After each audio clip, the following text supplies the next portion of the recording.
All right, here we go. Welcome in. It's a Saturday night and snowpocalypse. We are right in the middle of it, even though so far, knock on wood, things are going okay here in the state of Mississippi. So if you guys are just kind of cooped up in the house on this Saturday night, I appreciate you stopping in. I know we usually go live on Sunday instead of Saturday, but I figured why not do a couple? Everybody is talking about what you guys already know happened on Friday afternoon at Clemson. Dabo Swinney introduces his new offensive coordinator, whose daughter works in the Ole Miss recruiting office and is married to an Ole Miss staff member, if I understand that correctly. And after that, decided to, as you guys know, take very specific shots at Pete Golding in particular. And also Ole Miss, but really at Pete Golding. And so we're going to talk about that tonight, even though, again, usually go live on Sunday. It's just there's nothing else to do. You can't go anywhere. You've got to stay inside, although, again, we're looking okay. I mean, we get this from Joseph. How is it looking down your way? We're looking okay right now. I mean, we're getting rain. It says wintry mix. Uh-oh. Do I need to go wake somebody up? No, I'm just going to hope for the best. It's been raining all day. Nothing too serious right now, so knock on wood. We are doing okay. But I'm glad you guys are here, and we will get into all of it. I've got some thoughts, and I want to hear your thoughts. But first, I want to invite you, please, number one, subscribe to the podcast feed. Wherever you get your podcast, just search Rebel Report and subscribe and leave a rating and a review. But please, Spotify, Apple, wherever you get your podcast, just subscribe there before you do anything right here on YouTube, but also leave a comment, all that good stuff right here on YouTube. And this edition is brought to you by Logan Smith Shelter Insurance. He can take care of you anywhere in the state of Mississippi, anywhere in Mississippi. Auto insurance, home insurance, life insurance, and business. I'm going to be talking to Logan soon about life insurance. I need a new life insurance policy, and I'm going to get one through him because he's got award-winning service. I am in Mississippi. He will take care of me just like he will you. Auto, home, life, business, 601-823-3500. 601-823-3500. Even if you already have insurance, it's worth the phone call. You might be impressed with what you hear from Logan Smith. So check him out, Logan Smith Shelter Insurance, anywhere in the state of Mississippi. So I'm going to spare the recap of what Dabo talked about, only because you guys have seen it and you've heard it and you know what he said already. So I'm just not going to waste your time tonight recapping what you already know happened. Like, you very clearly know what Dabo said, who he said it about, and all of that stuff. So here's more of just kind of like my stream of consciousness, and then I want to get to your comments as well. So what do you guys think about it? Let me know. But first, there is something that you guys might not like how I'm going to start this. There's something that I respect about the ability or the willingness to actually be specific and provide detail about who you're calling out. Because if you listen either on here or those of you that listen to the radio show, you know that I get very annoyed with coaches that call out tampering but are completely unwilling to name names. If you're going to cry about it, if you're going to call people out and you don't name anybody, you're just wasting oxygen. You're a paper tiger. You're whatever adjective you want to use. For some reason, the Southern Miss burnerverse got really upset with me when I said it about East Carolina's baseball coach. Talking about, I've got coaches texting my shortstop right now. Okay, name them. Who are they? If you're unwilling to name them, I'm not interested in listening to what you have to say. So there is something that I actually like about Dabo Swinney getting behind a podium and being willing to be like, hey, actually, it was them who tampered with my player. Here are the dates. Here's when it happened, and so on and so forth. Now, I know you guys probably won't like that position, but I am somebody that if you're going to complain about tampering, name names specifically, or you're wasting your time. And if you're going to complain about calendar or whatever, offer a solution or stop complaining. I don't like people complaining for the sake of complaining. Give me something. If you're going to talk about tampering, tell me who it is. If you're going to complain about calendar, give me a way to fix it. If you're going to complain about money or lack of structure, tell me how it's going to get fixed or how you think it should get fixed as opposed to just um, complaining, right? So there is part of that I actually do. I like. Somebody was willing to go on record and talk about somebody else. And he's also right about a lot of what he said. And you guys know this. You agree with with the fact that the system is messed up. The fact that you can lose players at the final hour, even though you've already signed them to financial, not financial aid agreements like scholarships. Who cares about academic scholarships anymore? But that you can sign somebody to a, like, I'm going to pay you this amount of money to play football for me, and they still leave anyway contract. It's crazy. The unlimited transfers is absolutely nuts. The no spending cap is nuts. The college sports commission and approving NIL deals and it getting backlogged, and the system is a disaster. People keep calling it pro sports. I say this to you all the time. People keep calling it pro sports. It's not pro sports. Pro sports has structure, rules, a salary cap, an enforcement arm that actually has the ability and the authority to actually enforce their rules.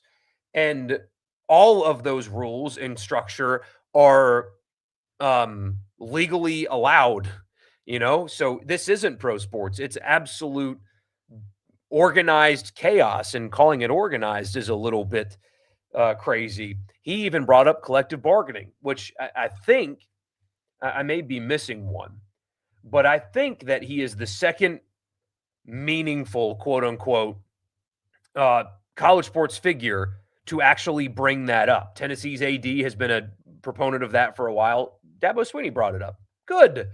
I'm glad you did, because that's the path to eliminate all of this stuff is through.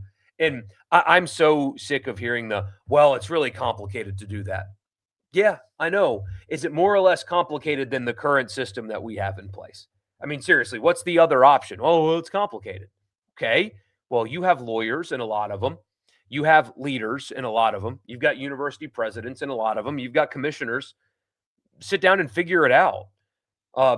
You claim to be the power, right? You claim to be the leaders of the sport. Well, lead. Oh, well, it's too complicated. I need Congress to act, as if they're going to give us anything at all that is worthwhile. So the system is a disaster. He is right about that. He's right. It's an agreeable position to take. And frankly, on the tampering thing, Clemson very well might be one of the few program that actually kind of has a leg to stand on with the tampering stuff, because they very clearly do not use the portal like everybody else does. Now, that is a major reason why the program has fallen off so bad. They have not adapted to this era really at all. It's been wild to see how quickly Clemson football has fallen out of relevance nationally, like actually on the field competitively, compared to what they were before this era began. Now, it's not they're not a dumpster fire of a program, but they're not what they were, and how quickly that fell out because of a reluctance to adapt to this era. I mean, it is what it is, but they don't use the portal. They don't attack the portal the same way that others do. So maybe they do have more of a leg to stand on than other people, but you guys know this already. But it bears repeating that tampering is not only rampant, but if you want to build a roster and use the transfer portal and get good players out of said transfer portal, it is basically a requirement if you're going to do that. I mean, you even have this system in place where a player can enter the portal with a no contact tag because he already knows where he's going to school. I mean, how do you think he figures that out? He just really loved the academics when he got a brochure in the mail. I mean, they know where they're going before they hit the portal. I mean, how many times have you heard people make reference to a player that a certain school is looking at in the transfer portal during the season. I mean, you hear it with every SEC school. I mean, you've clearly seen, and I don't like whataboutism, but you've witnessed this yourself, right? You saw it with Prince Will, you saw it with Daughtery. I mean, Caden Lee didn't enter the portal until the very end, but for weeks you kept hearing about how Georgia and then Missouri came in, and both of them were fighting for his services. You know that Patrick Kutis is a guy that never entered the transfer portal, but you knew the two schools that Ole Miss had to fight off to keep him around. And that shouldn't quote unquote make you mad. That's why I have a firm stance on here and on the radio show that you don't complain about tampering because you're doing it too. You can talk about it. You can acknowledge its existence. You can talk about how Lane Kiffin threw some Hail Marys at the final hour and tried to get players, and he did get one, well, two, but one that was signed at the very end.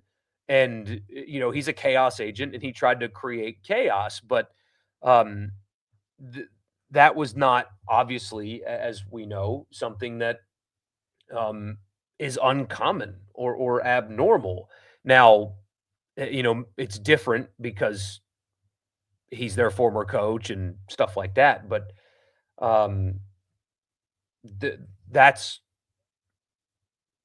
maybe less sloppily what you have to do if you're going to get players. That's the only way it gets done. But you hear it with every school. You have a rampant phenomenon going on, and it is not unique to Ole Miss. And there's two different, we'll stick with three, I guess. Three different sets of people that are reacting to this. There's the media. There's the local media and fans. And then there's Twitter. Local media and fans, well, I'll start with Twitter. Just throw that out because Twitter at this point, the online discourse is just so beyond the pale at this point. It is remarkably negative in a pretty shocking way, and it just gets worse and worse and worse, right?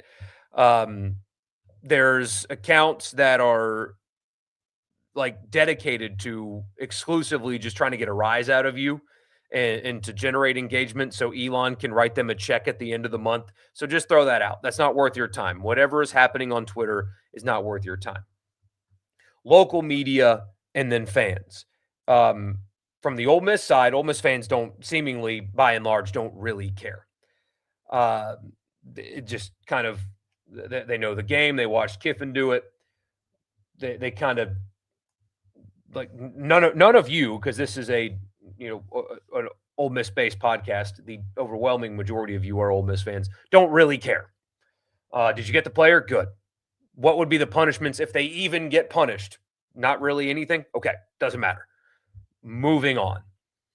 From the Clemson side of this, it's a fascinating thing that I've seen. Now, obviously, you guys know I grew up in upstate South Carolina. I've had some friends text me, and there's been a lot of conversation. From the media perspective, I think it's clear that Clemson-based media have not covered the transfer portal.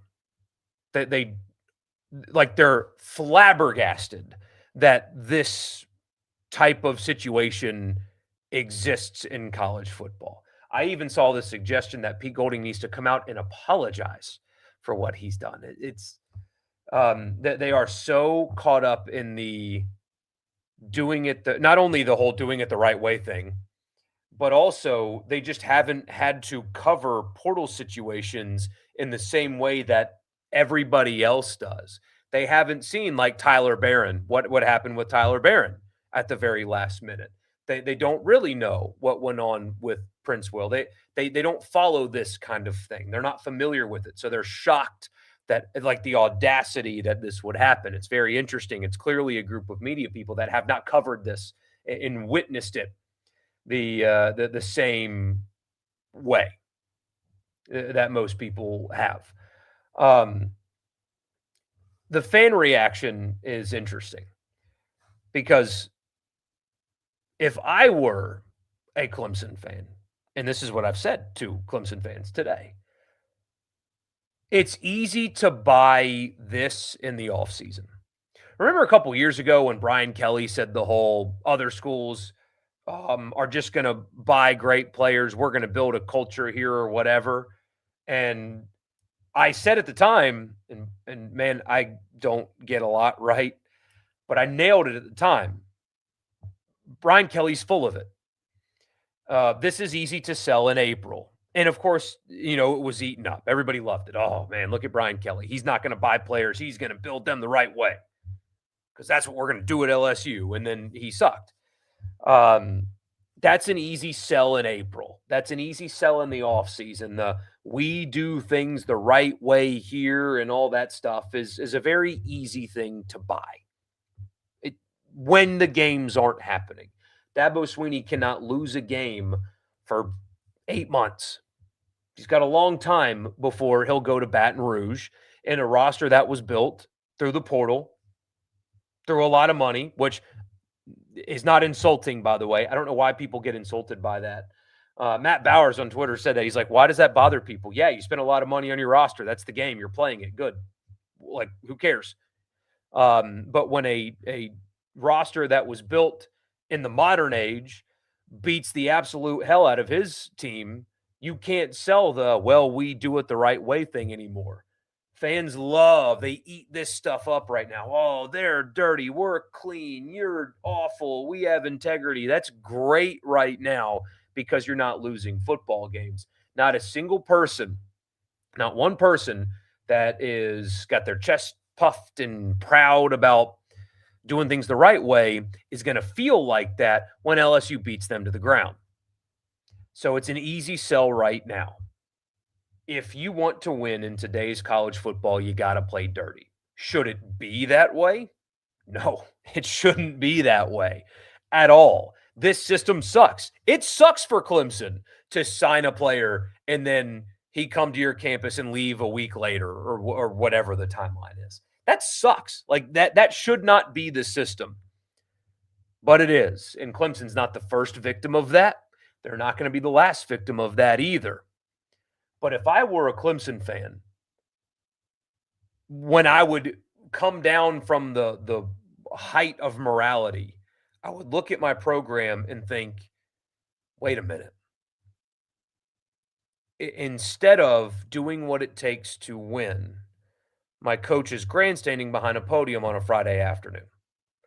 Instead of addressing needs through the portal, he is again leaning on high school recruiting. And in this era, just that alone is not enough. How do I know that? Because the program has fallen off.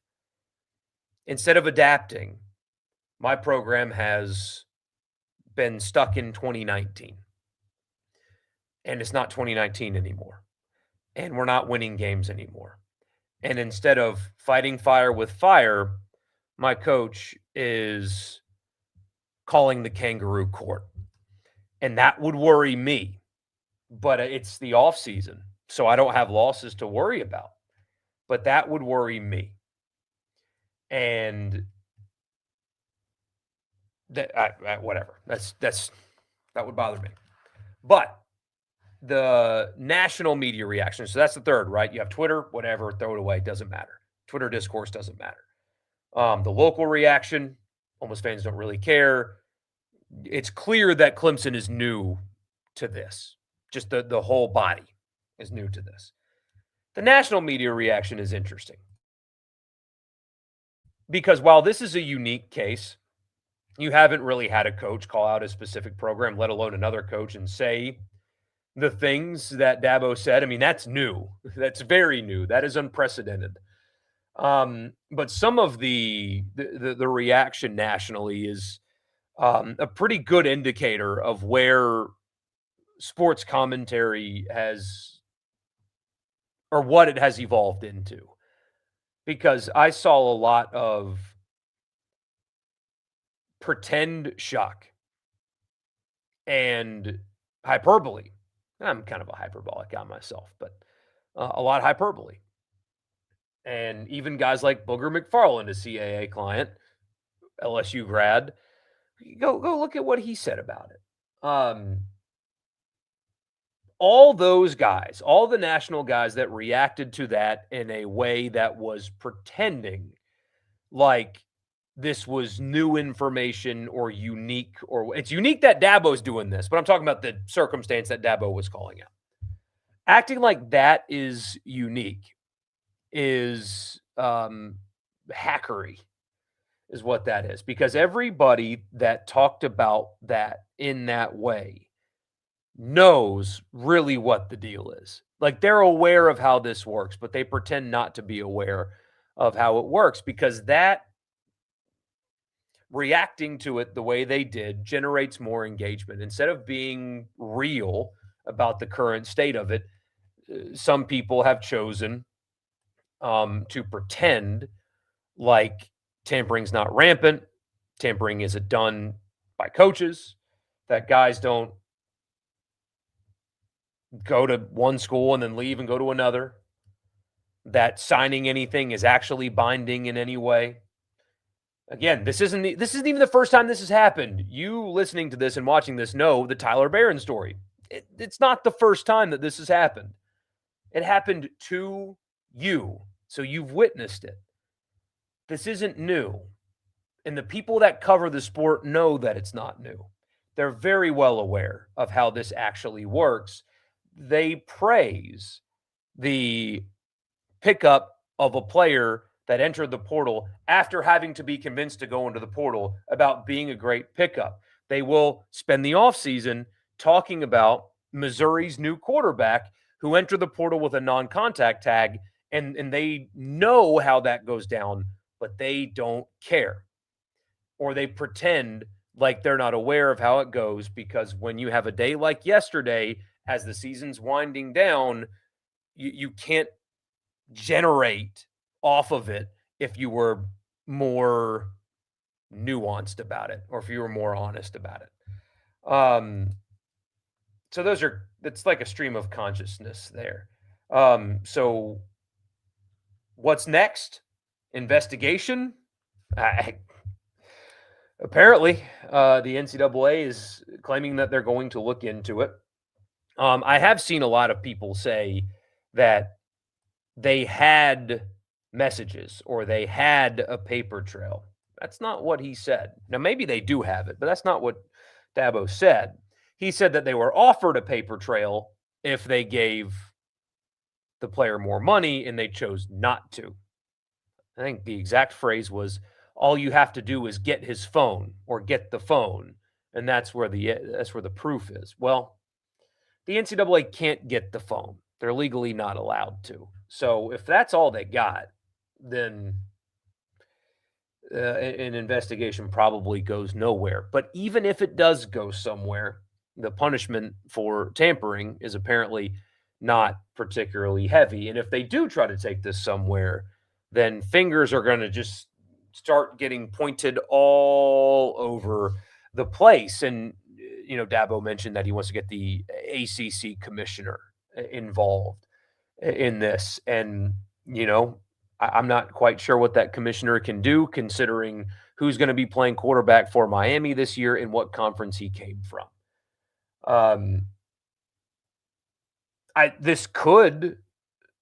Changes were already happening, by the way. They were already discussing this behind the scenes. This is not going to be a catalyst for change the way some people are suggesting it will be.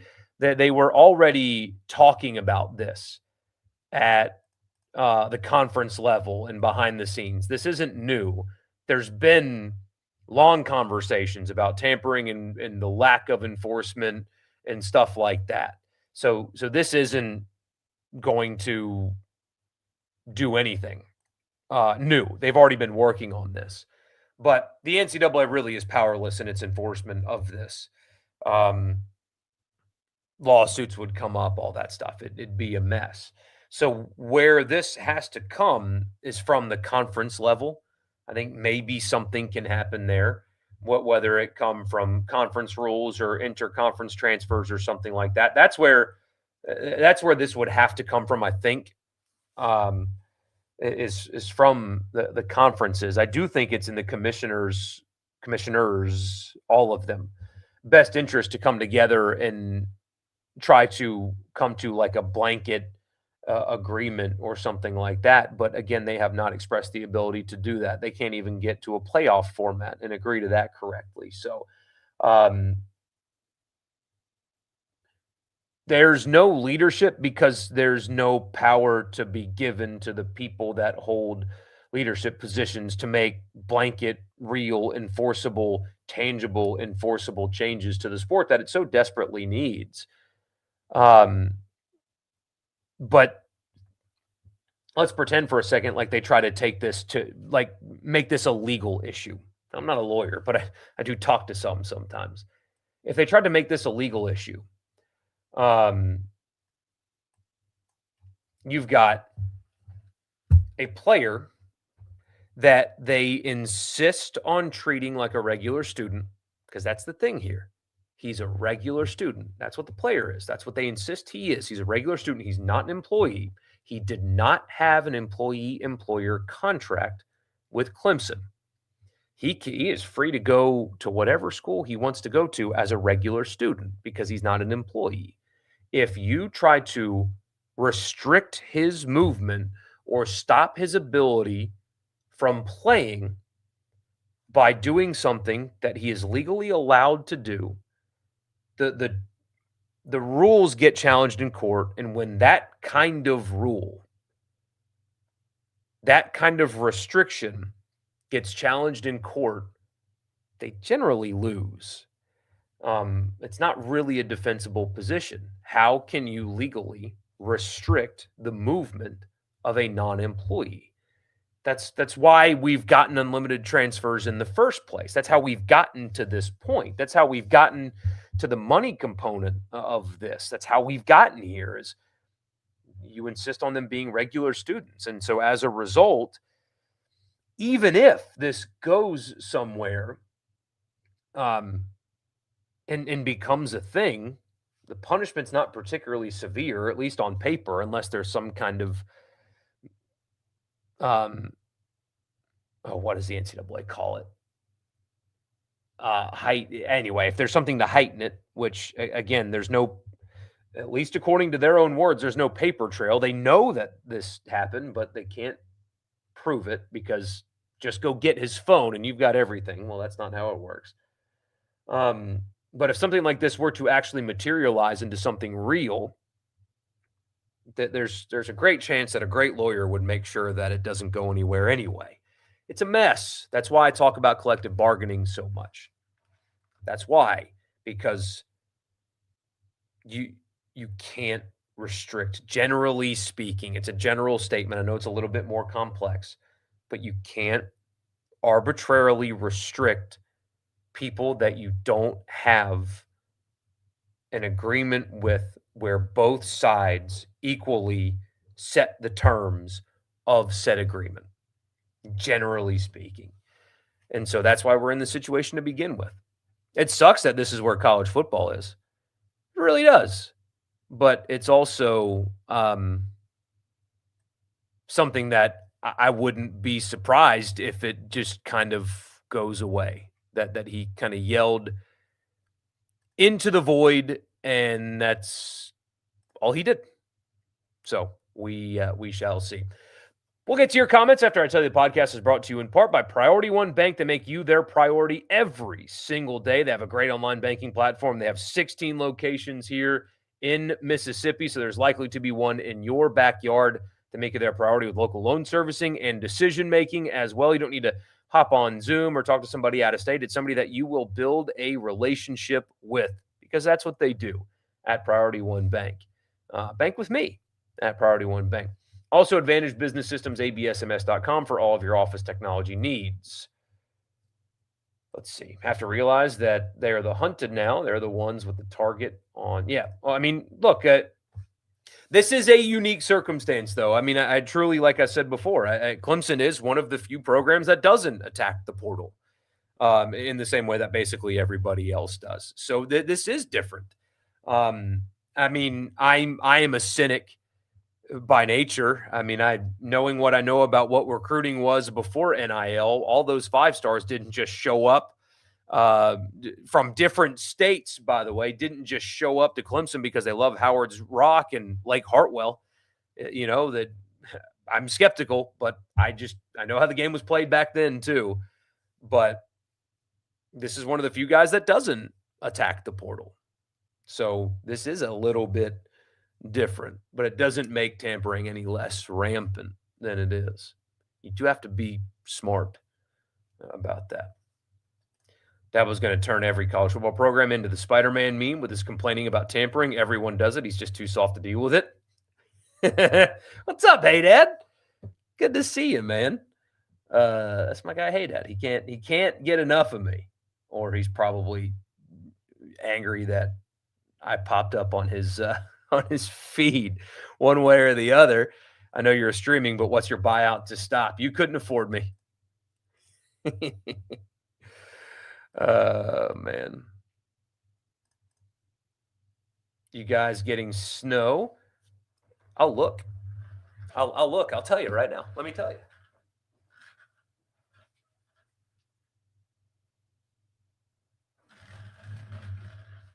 Nope. Not yet, anyway. Not yet. Glad I saw this. Was bored and had already checked the message boards 100 times today. Gosh.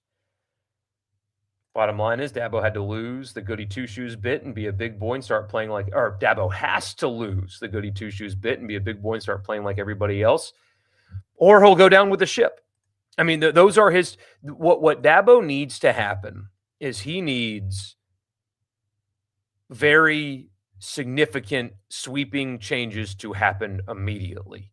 And do any of you think that's happening? No. I think Chase Parham made an excellent 2 really good points today. One of them was from the agent perspective. If you're an agent, do you look at what happened on Friday with Clemson and want to do business with them? Probably not, right? I mean, Farrelly's agent did create leverage for and get a better deal for his client, and then his client's name gets plastered all over everywhere for just doing what other players do. And so are you going to look at that situation and think, you know what, I need to go and bring my player there. That's what's best for my player, is I'm going to do what I do. Every other school in the country understands that because there are no rules, they have to let me do what I do. And until there are rules, I can do whatever I want. And none of them are going to call me out, but Clemson is. Clemson is going to put my client on blast like that. I'm okay. I'll find other places for my player to go. That's certainly possible here. And the other point, I wonder if his point is, and I agree, I wonder if Dabo's kind of putting his hands up and not quitting, but putting his hand up and saying, I will not compete the same way everybody else does. And if I lose, I'll lose. It's possible. Absolute worst that could happen to Pete is a 1-game suspension. Oh, well. I mean, I guess possibly more, but yeah. I respect calling it out. Kind of feels like he's just trying to save face because he knows he can't be successful in this era. I mean, that is most certainly a possibility here because, again, like I said, people buy this stuff right now. Look, even national media guys that know the score here bought it. His fan base bought it. Look at his, not only his fan base, but his local media people. They bought it. They love it. They're eating this up. Yeah, go get him, Dabo. Go get those mean old SEC corrupt. Look at how awful they are. That's very easy to sell right now because you're not losing football games. But then you go to Baton Rouge. Then you go to Baton Rouge. Then you have to go to Cal. Then you have to play Miami. Then you have to play Georgia Tech. Then you have to go to Florida State and Duke and Syracuse, and then you have to play South Carolina, and then you're going to miss the playoffs again because your roster's not good enough. And your fans are going to wonder, wait a minute, why are we here?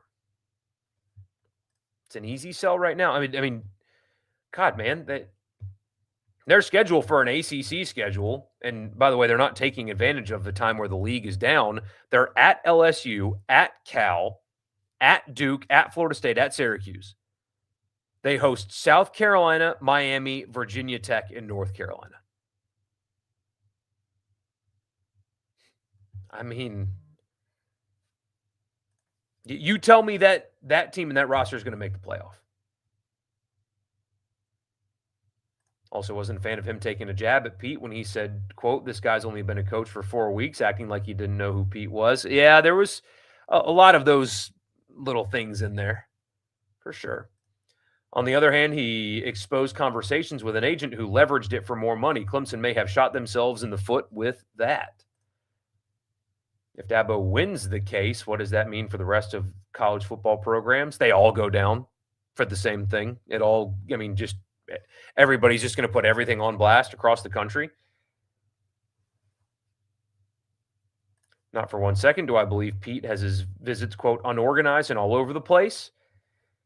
I mean, that was also a program that was in the middle of coaching turnover, staff turnover, and participating in the playoff. Clemson didn't have any of that. So it probably did feel different at Ole Miss than it did at Clemson because they had playoffs to get ready for. Clemson didn't. And also, what was presented Friday is only one side of the story, and one side of the story that is being told to make one side look good.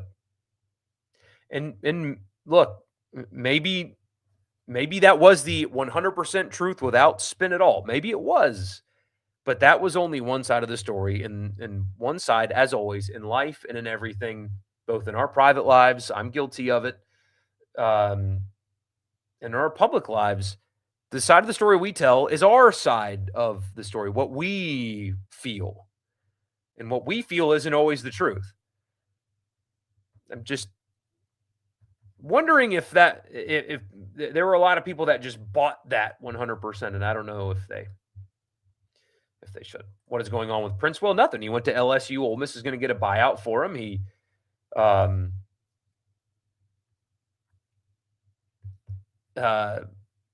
signed a deal with Ole Miss, and Lane got him to enter the portal last minute to go to LSU, and that's the game. I mean, that's just the game. That's how it is. Also want to hear Borky's opinion on Lane being involved in this stuff too. It still does shock you that we bother him that much. I would like to hear more about exactly what his involvement is. What could he possibly know? What could he have added there? I would like to know more. I'm not doubting it. I just would like to know more. And I'm not even talking about the political thing today. He does need to spend less time on Twitter. My goodness, I know he's a Twitter guy and he's always been a Twitter guy, but man, is he tweeting a lot lately? And it's odd.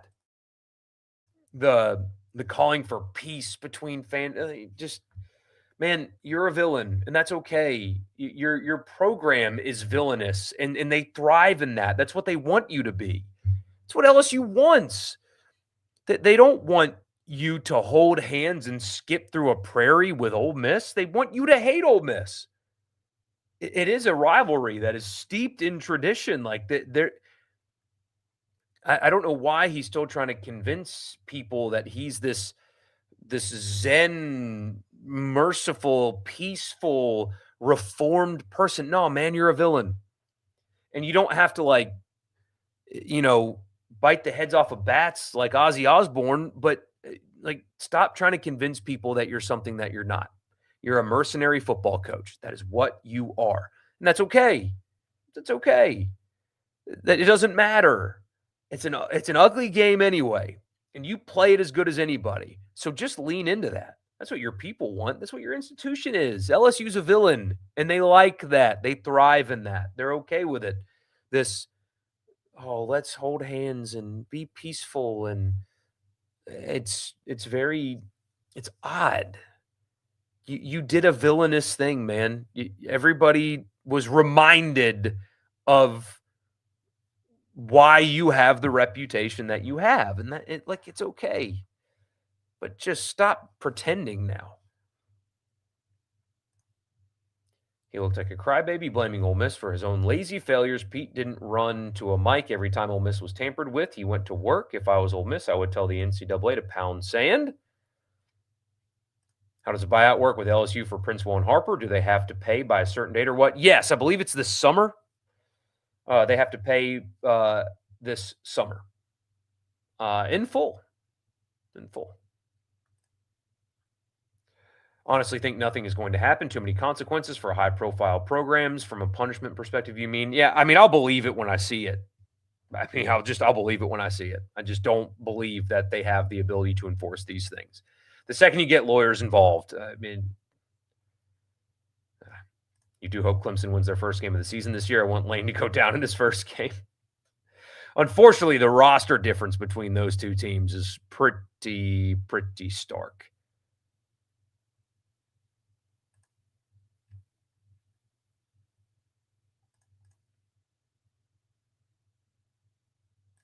If they don't want it to happen, then change the rules. And that's the thing, Ron. That's what I keep coming back to. That's why when coaches complain, it bothers me. Oh, the calendar sucks. The calendar sucks. Okay, offer a solution, guys. I hate complaining without providing a solution. In life, like in all things, I hate it. Don't complain unless you're going to offer a solution in return. So when all these millionaire coaches complain about calendar, okay, tell me how to fix it. How to fix it. And I'll stand alongside you. But don't forget to hit the like button. Thank you. Thank you. I appreciate you. College football has never had more hypocrites speaking at one time as there has been today. No kidding. Does Dabo still have a job? Not after 2026. Tiger Life, or Tiger for Life, forgive me, says LSU offered players in the portal while Ole Miss offered a player while in class. I hope you are not that naive. Whoever you are listening to is lying to you. And again, that's okay. See, tampering doesn't bother me. I have a firm stance. Don't complain about tampering. Firm stance, because that's how it is. Even though Kiffin's a chaos agent and he did all kinds of crazy stuff right there at the deadline, I mean, it's just, it's the game. So your assertion there is just simply incorrect. This is why Saban retired. He saw all of this coming. I still think that he saw a level playing field coming.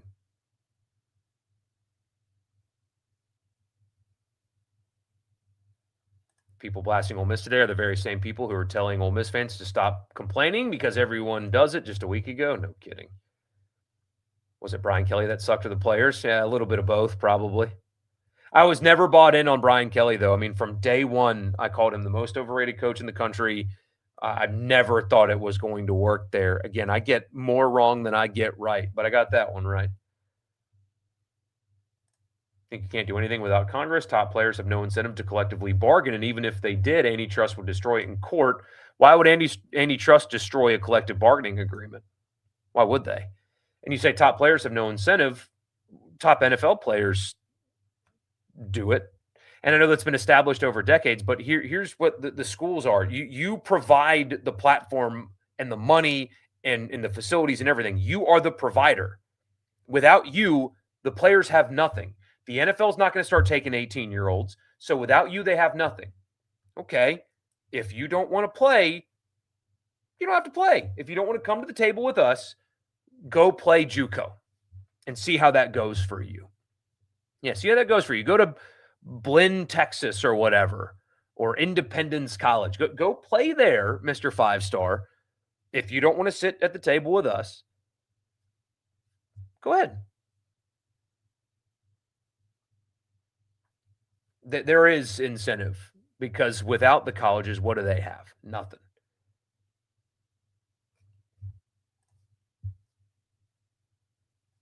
Guarantee there's not a high-profile program out there that hasn't done something shady to get a player. Absolutely, every single one of them. But driving back from Nashville to Memphis Thursday, listening to the radio and pearl clutching was comical. Those folks acting like the NCAA is the FBI, they have no authority. Dabo better figure out handshakes and high fives around the room don't mean jack anymore. No kidding. So lose for the NCAA. They either ignore Clemson or they start a war among the teams. Will they investigate LSU, Florida State, Miami, Alabama, and so on? Exactly. That's the can of worms that they open up here. If you're going to do this, then you've got a real problem on your hands.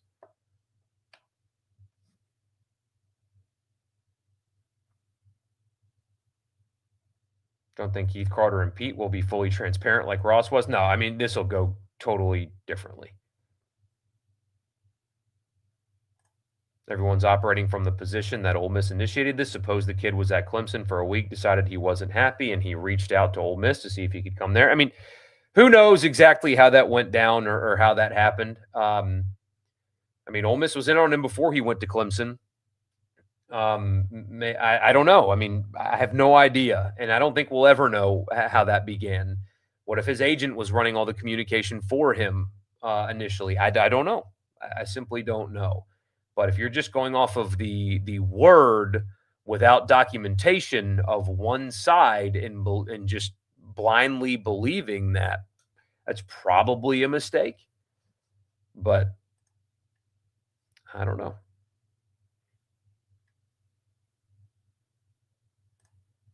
Wicked Brew with the super chat. Thank you, man. Really appreciate you. Completely unnecessary, but thank you. As a regular student, if another school offered me a bigger financial aid package, I can drop my current classes and transfer. Exactly. And that's what it comes down to.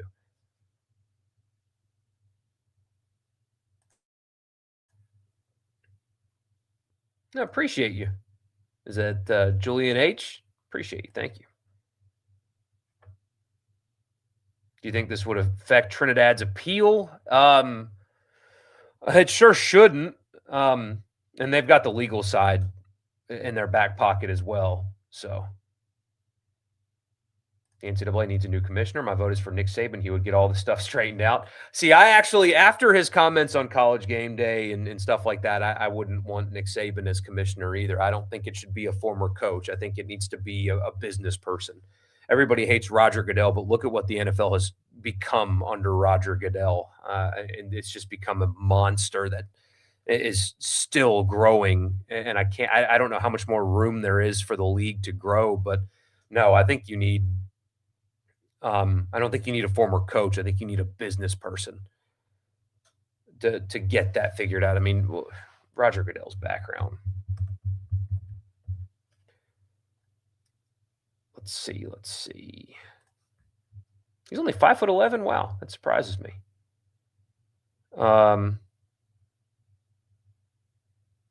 Never even played college football, although he could have. Apparently, he was a super athlete in high school. Let's see. Gosh, it doesn't even like outline his career on Wikipedia. Just has early life, and then he graduated with an economics degree in college, and he's got 2 kids.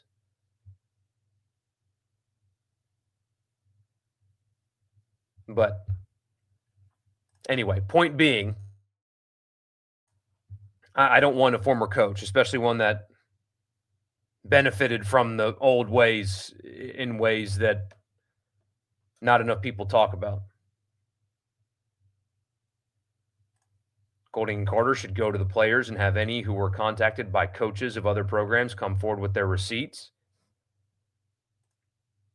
Yeah.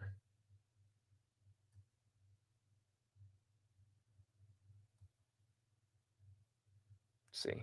Think Dabo did himself in, should have called out the NCAA to stop tampering, but no, poor guy, someone had to Someone led him into this Dabo disaster. When Dabo rode over on LSU last season, getting a player suspended, LSU called him the devil. Suddenly they think he's a hero. LSU fans are nothing if not predictable.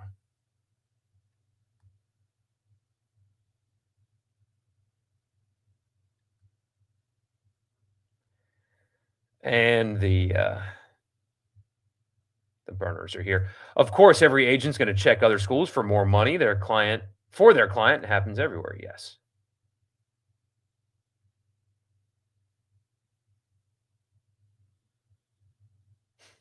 Landry will have Lane elected as the next lieutenant governor of Louisiana before he wins a natty at LSU. Yeah. See, no, this is just incorrect. You say Ole Miss has no evidence of LSU tampering. If so, they would have said so. No, because everybody else around the country knows, like, hey, there's no rules. It's chaos. And we're all going to just kind of acknowledge that until something can change. No. Dabo is unique in his crying about it, frankly. All these other coaches kind of know to keep their mouths shut when they're talking about specifics. So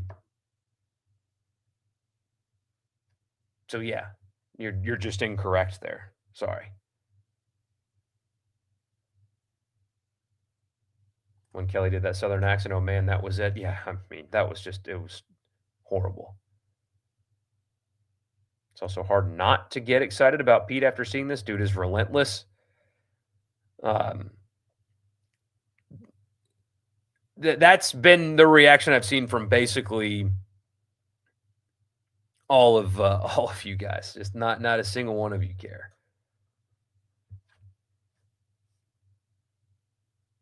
How can they force LSU to pay the buyouts? There's a contract. It's a legal contract. And they're pretty ironclad. So that's how. That's how. The fact that he got Dart to call him, I know that part of it kind of cracked me up. To be honest with you, I laughed when I saw that.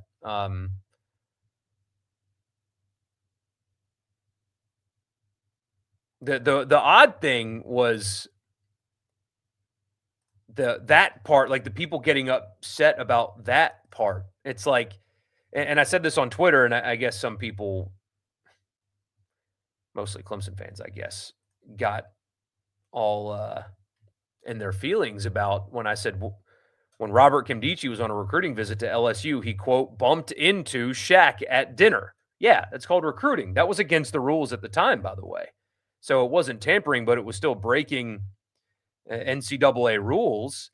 But who cares? I mean, that's what you did. Shaq happened to be right there at the restaurant. And I mean, honestly, I respect the move. Do what you got to do, man. It was a dumb rule at the time anyway. And so, I mean, kudos to LSU for getting Shaq to meet Robert Kimdichie. I mean, okay, Dart made a phone call.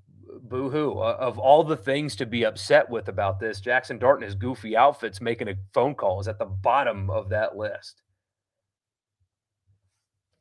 What are your thoughts on Austin Thomas throwing Pete under the bus? I would like to actually see that conversation. I have a feeling that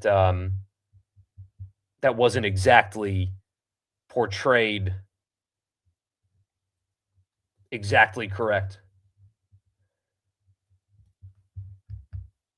But maybe I'm wrong. I don't know. Really thought it was funny that Pete basically said, no problem, we'll double it. I mean, just gave him an extra year is really all they did, right? It wasn't like doubling the year amount. It was, or doubling the, AAV or whatever. They doubled the length of the contract, right? So anyway, interesting times. We'll be back live tomorrow. I'll be honest with you, unless something comes up new about this, we'll talk about other stuff tomorrow. I mean, Ole Miss has added a player, and we'll talk about what his impact will be on the roster and stuff like that. So, Anyway, good question here. How do you think the NFL scouts view guys who transfer a lot just to up the pay? Um, it's interesting, actually. On the radio show, we've talked to multiple people that worked in the scouting department for NFL teams, and as they laid it out, it depends on the team and it depends on the player. If there's a player that is a can't miss prospect, it doesn't matter how many times they transfer. It doesn't matter if they opted out of a bowl game.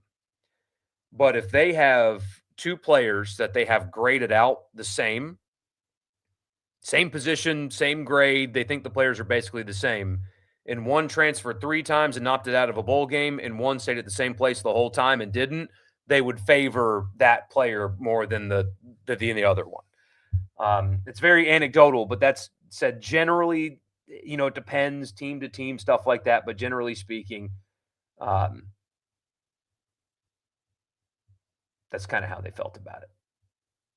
So say good night, Michael. Yeah, good night to you guys. I really appreciate you being here. And again, we'll be live tomorrow. We'll push this past unless something new comes up, because we just don't need to rehash the same conversation over and over. So yeah, I appreciate you guys. I'll see you tomorrow night.